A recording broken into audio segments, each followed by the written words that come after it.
আপনার এই নদী থেকে ইটালি এবং অস্ট্রেলিয়া মানে ইউরোপ কান্ট্রিতে যেগুলো গেম দেওয়া হয় ঠিক এই সমুদ্রটা দিয়ে কিন্তু আপনার গেম দেওয়া হয়।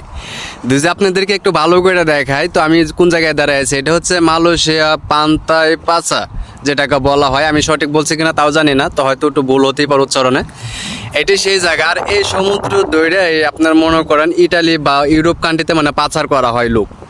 তো অনেক মায়ের সন্তান কিন্তু আপনার এই সমুদ্রের ভিতরে মারা গেছে, মানে অনেক অগণিত।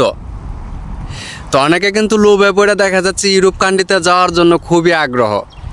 তা আপনাদেরকে আমি একটা কথা বলি, যে যে জায়গায় আছেন ভালো আছেন, আপনি যদি মালয়েশিয়া থেকে যদি ভালো ইনকাম করতে পারেন আমি মনে করি আলহামদুলিল্লাহ। ইউরোপ কান্ট্রিতে গেলে যে আপনি আহামরি বা বড় লোক হয়ে যাবেন বিষয়টা আসলে তা না। তা আপনাদের মানে মেসেজটা দেওয়ার উদ্দেশ্যটা হচ্ছে এই দেখেন, এই সমুদ্র পার হয়ে যদি আপনার ইউরোপ কান্ট্রিতে যাইতে হয় তাহলে কতটুকু রিস্ক নিয়ে যাইতে হয়।